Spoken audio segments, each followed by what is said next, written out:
Kita melanjutkan materi kita yang ke-10 di User Experience Design tentang Data at Scale, atau kalau di beberapa literatur juga disebut sebagai Big Data. Tujuan dari materi ini yang pertama adalah menyediakan overview dari berbagai data yang cukup besar dan pengaruhnya ketika nanti data tersebut kalian kumpulkan dan kalian analisa di dalam sebuah user experience. Kemudian memperkenalkan kalian beberapa metode untuk mengumpulkan data dalam jumlah yang besar.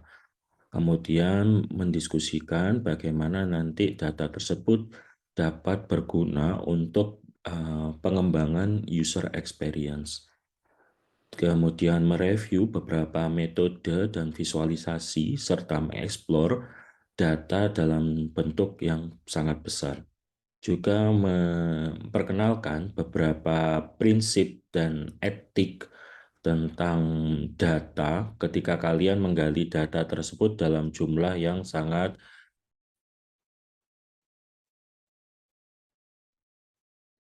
apa itu data yang sangat data dalam jumlah yang sangat besar.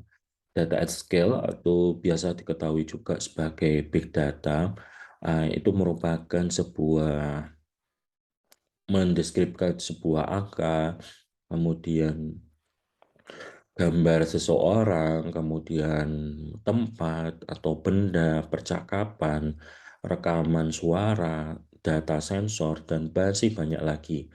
Terutama juga biasanya kalau saat ini sosial media itu sangat berkembang sekali. Nah, data dari sosial media, data dari rating apps itu juga termasuk dari big data.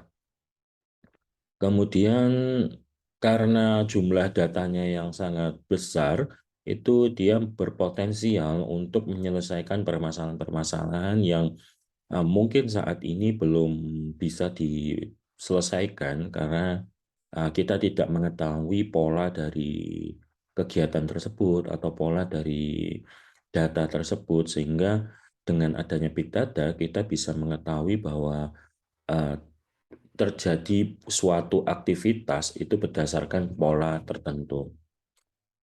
Tetapi kita harus mengetahui bagaimana kita mengumpulkan, menganalisa, dan mengkomunikasikan temuan tersebut ke dalam sebuah apps. Karena tujuan kita adalah membuat sebuah apps yang hubungannya adalah dengan user experience, dengan pengalaman dari pengguna.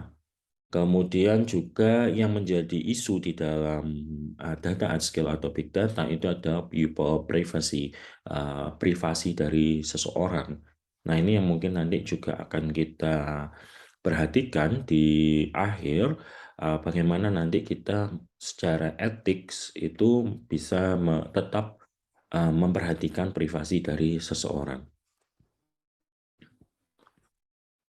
Bagaimana kita mengumpulkan data dalam jumlah yang besar? Data dalam jumlah yang besar itu biasanya didapatkan berdasarkan dari jumlah atau dari range waktu yang cukup, sehingga itu didapatkan suatu kumpulan data yang sangat besar sekali. Nah, ketika kita mengumpulkan data tersebut, biasanya didapatkan dari sensor, didapatkan dari aplikasi, atau didapatkan langsung dari hasil inputan dari manusia. Nah, ketika kita mengumpulkan data tersebut, biasanya ada beberapa aturan dan sifatnya adalah policy yang harus diperhatikan ketika kita mengumpulkan data tersebut. Sebagai contoh, misal ketika kita mengumpulkan data pribadi, maka kita tidak diperkenankan untuk menginputkan nama ibu terutama, kemudian biasanya adalah nomor kredit card, nomor debit card, dan sebagainya. Nah, itu biasanya menjadi aturan umum ketika kita mengumpulkan sebuah data. Data yang cukup besar itu biasanya kita ingin melihat aktivitas dari manusia, kemudian kita ingin melihat pergerakan saham misal, atau kita ingin melihat eh, hasil Twitter, positif atau negatif, kemudian kita ingin melihat eh, tren dari penjualan suatu barang dan sebagainya. Nah, itu kita dapatkan dari sebuah data di Big Data. Ini kita akan melihat beberapa contoh dari pengumpulan data di Big Data. Kalau kalian lihat, ini adalah kita mengumpulkan personal data di airport. Jadi kita mengumpulkan datanya, misal kita ingin mengumpulkan kemana tujuan mereka, kemudian mereka dari mana, kemudian misal mereka mau stay berapa lama, kemudian bagaimana misal perasaan mereka ketika menggunakan fasilitas di airport, bagaimana mereka ketika menggunakan fasilitas online check-in misal. Nah, itu kita kumpulkan di ketika melakukan penggalian data di airport. Jadi memang ketika kita melakukan atau menggali kebutuhan, kita tentukan dulu tujuan kita, baru kita melakukan penggalian data. Jadi ada beberapa protokol yang perlu diperhatikan ketika kita melakukan penggalian data. Kemudian ini adalah contoh crowdsource data. Jadi data tersebut dikumpulkan dari berbagai sumber. Ini contohnya adalah kita ingin melihat migrasi dari burung ketika dia berpindah dari satu wilayah ke wilayah. Nah, dengan data ini, misal ini data data persebaran burung tadi, data migrasi burung tadi, kita bisa melihat aktivitas dari pergerakan tersebut. Kemudian kita juga bisa melihat kemana saja arah pergerakannya berdasarkan crowdsourcing data. Beberapa crowdsourcing data lain yang terkenal, misal untuk Twitter, untuk cuaca, kemudian untuk data gempa bumi, kemudian data untuk eh, potensi kebakaran, kemudian data untuk kesehatan, misal seperti COVID kemarin, itu juga banyak data dari crowdsourcing. Kemudian citizen science and privacy. Nah, ini beberapa contoh ketika kita ingin mendapatkan data tentang ini, kita ingin meneliti tentang pergerakan ikan dan sebagainya. Kemudian kita ingin melihat aktivitasnya dan sebagainya.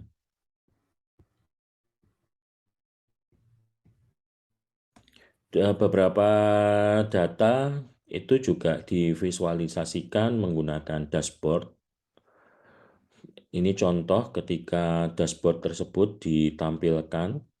Jadi kita bisa menggunakan beberapa tampilan untuk sebuah data big data tadi. Jadi baik dia berupa visualisasi sederhana saja atau dia juga bentuknya adalah dashboard. Kemudian gambar yang B ini adalah hasil dari sensor yang dia mengumpulkan aktivitas dari tanaman. Kemudian kalau yang C ini adalah kita ingin membuat sebuah aplikasi atau sebuah apps yang dia terhubung ke sensor sehingga dia bisa mengikuti aktivitas dari tanaman tersebut. Jadi ini digunakan untuk tanaman dan sebagainya. Jadi banyak memang data yang dikumpulkan dari sensor. Jadi sensor yang dibuat di IoT, Internet of Things, kemudian kita implementasikan, kemudian data tersebut kita gali. Sebagai contoh, sekarang yang lagi booming adalah smart home. Jadi di smart home kita bisa mengumpulkan data aktivitas manusia setiap hari. Kita bisa mengetahui kapan mereka menyalakan lampu, menyalakan AC, kemudian kapan mereka menyalakan televisi, kapan mereka menyalakan misal penanak nasi, berapa listrik yang digunakan oleh AC tersebut. Semua data itu kita kumpulkan. Nah, kita bisa membangun experience-nya. Misal orang tersebut kebiasa menyalakan AC ketika dia baru sampai dari kantor. Nah, dengan desain dari user experience, kita bisa menyalakan AC tersebut, misal 5 menit sebelum dia datang. Dengan menyalakan AC 5 menit sebelum dia datang, maka kita bisa menghemat listrik. Karena biasanya kalau orang menyalakan AC pada saat dia baru datang, maka dia akan menurunkan suhunya secara drastis. Jadi kalau misal suhunya biasanya di 25 derajat, dia akan menurunkan suhunya sampai di 20 derajat atau 18 derajat. Nah, dengan kita menyalakan 5 menit sebelumnya, kita bisa menyetel AC tersebut tetap di 20 derajat. Dengan 5 menit dia sebelum datang, maka kita akan bisa menurunkan suhu sesuai dengan yang diinginkan oleh si pengguna tersebut. Nah, disinilah desain dari experience yang sesuai dengan kebutuhan dari pengguna. Kemudian selanjutnya ada di social network analysis, SNA. Jadi di social network analysis ini kita ingin mengetahui misal tren saat ini apa, kemudian positif emotionnya apa, atau negatif feedbacknya apa, dan sebagainya. Ini cukup terkenal di big data SNA ini karena biasanya merepresentasikan populasi yang cukup besar dan datanya cukup mudah untuk didapatkan. Kemudian ada personal tracking. Jadi ada personal tracking. Jadi misal kayak di handphone kita itu sebenarnya juga mengeluarkan aktivitas untuk memberikan feedback berupa personal tracking. Nah, dari personal tracking tersebut sebenarnya ada beberapa isu. Yang pertama ada isu keamanan, kemudian ada isu privasi, kemudian ada isu bahwa uh, ketika dia men-track aktivitas manusia tersebut secara terus-menerus, maka itu secara nggak langsung juga akan menghabiskan energi dari baterai kita, kemudian juga akan berpengaruh kepada kesehatan kita. Ada beberapa masalah di personal tracking. Di personal tracking selanjutnya, sebenarnya kita juga memiliki ada sisi positifnya, seperti kita ingin mengetahui antara aktivitas mahasiswa ketika dia menghadapi deadline, kemudian hubungan dia dengan tidurnya dan kehadirannya. Nah, misal dari sini kita bisa mengetahui aktivitas dari seseorang itu, sehingga kita bisa memberikan temuan dari data yang bisa kita dapatkan. Contoh yang paling menarik adalah ketika deadline dia sudah menurun, maka tingkat sleep-nya dia akan naik. Kalau deadline-nya sudah menurun, biasanya memang attendance-nya dia sudah hampir habis. Sudah hampir selesai. Nah, sedangkan dia aktivitasnya sudah mulai melandai. Nah, ini salah satu, misal ini adalah temuan yang bisa kita sampaikan kepada pengguna. Ini contoh yang lebih detail lagi di conversation duration, kemudian conversation frequency, dan deadline. Ketika kita memvisualisasikan dan mengekspor data, ada beberapa metode yang bisa digunakan. Ini adalah contoh yang paling simpel, tetapi bisa dapat kalian gunakan untuk merepresentasikan sebuah data. Jadi data analisis, kemudian kita presentasikan kepada user. Data tersebut kita komunikasikan apa tujuan kita ingin menggali data tersebut, kemudian apa harapannya, kemudian kita dengan pendekatan user experience, interaction and user experience, kita bisa membangun sebuah konteks. Jadi kan kalau konteks kan hubungannya sama goal. Kita ingin menyelesaikan masalah apa dari pengalaman pengguna tersebut. Kemudian dengan cognition and perception kita bisa membuat sebuah apps yang dia sesuai dengan empati atau sesuai dengan emosional dari si pengguna tersebut. Seperti AC tadi, ketika saya sampaikan di awal tadi, ketika seseorang misal menyalakan AC pada saat dia baru datang, maka secara emosional dia eh, misal dia sedang sibuk di kantor, kemudian perasaannya adalah stres, kemudian dengan menyalakan AC, dia akan membuat AC itu sangat turun sekali eh, temperaturnya. Nah, ini kan dia berpengaruh kepada listrik, tetapi dia tidak bisa merilis stresnya secara cepat. Berbeda dengan ketika dia baru datang, tetapi AC ini sudah menyala. Maka perasaannya itu ketika dia stres akan terilis secara lebih cepat. Karena dia merasakan enjoy, merasakan nyaman dengan suasana yang lebih dingin. Nah, itu kita gabungkan antara data tadi dengan konteks, perception, dan cognition. Ini contoh map untuk stok. Kalian bisa mempelajari untuk misal di saham atau di emas juga atau di Bitcoin dan sebagainya. Ini visualisasi kalau kita misal mau menganalisa di data sound, biasanya ketika kita menggunakan data sound, baik ini contohnya adalah untuk sound di bird dan insects, jadi suara di burung dan serangga, tetapi kita juga bisa menggunakan suara ini misal untuk mengidentifikasi emosi seseorang. Jadi kalau ini kan dia ingin memperhatikan aktivitas dari burung tersebut ketika malam hari dan siang hari atau pagi hari. Dia lebih aktif di mana? Biasanya hal ini akan menandakan aktivitasnya. Misal dia sedang ingin makan misal, akan ada perbedaan pola ketika dibandingkan dengan misal dia ingin menarik pasangannya.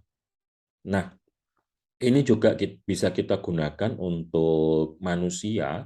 Jadi kita bisa mengenali pola, misal kapan dia stres, kemudian kapan dia misal enjoy dan sebagainya. Ini adalah contoh dashboard.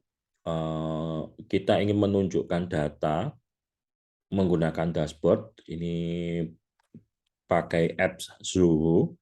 Jadi kalian bisa menampilkan data menggunakan dashboard. Karena bedanya dashboard dengan visualisasi, kalau visualisasi sifatnya adalah general, kalau dashboard sifatnya adalah lebih ke personal. Maka kalau dashboard itu biasanya adalah personalized. Ini grafik menggunakan 3 dimensi, kalian juga bisa menggunakan data-data yang kalian punya, kemudian kalian tampilkan dalam dimensi yang berbeda. Jadi tidak hanya dengan tabel atau graf saja, tetapi dengan tampilan 3 dimensi juga bisa.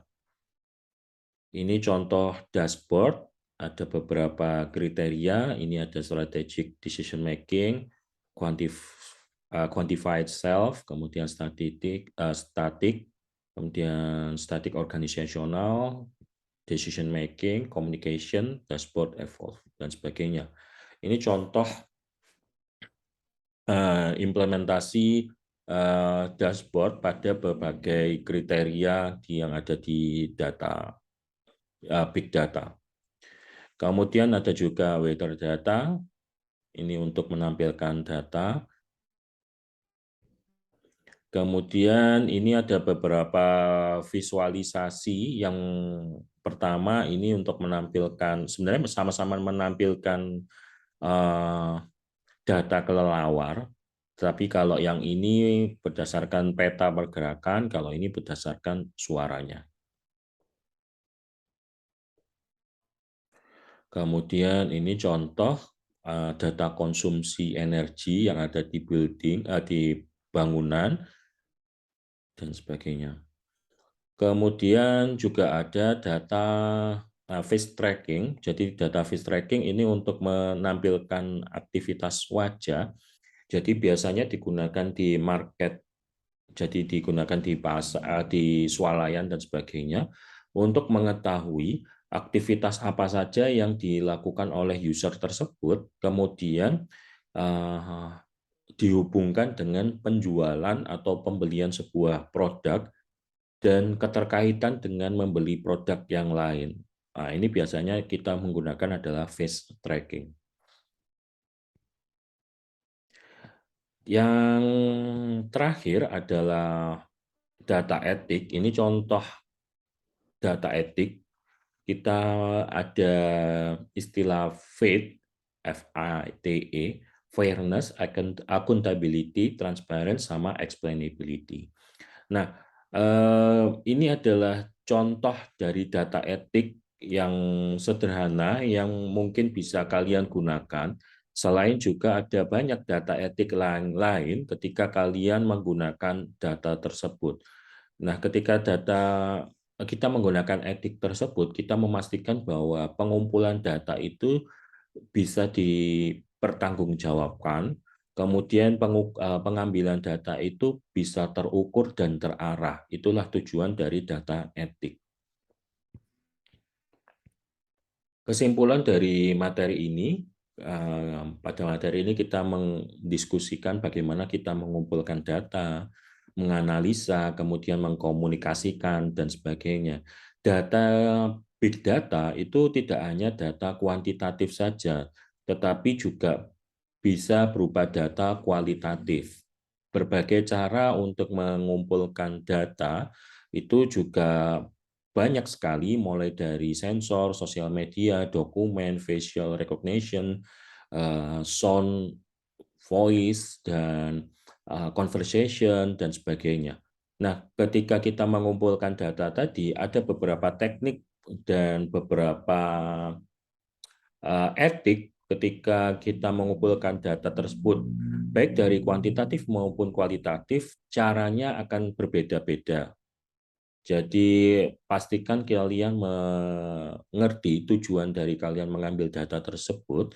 Kemudian juga kalian harus pahami bahwa ketika kalian mengambil data tersebut, pastikan data tersebut terukur dan terarah ketika mengambil data tersebut.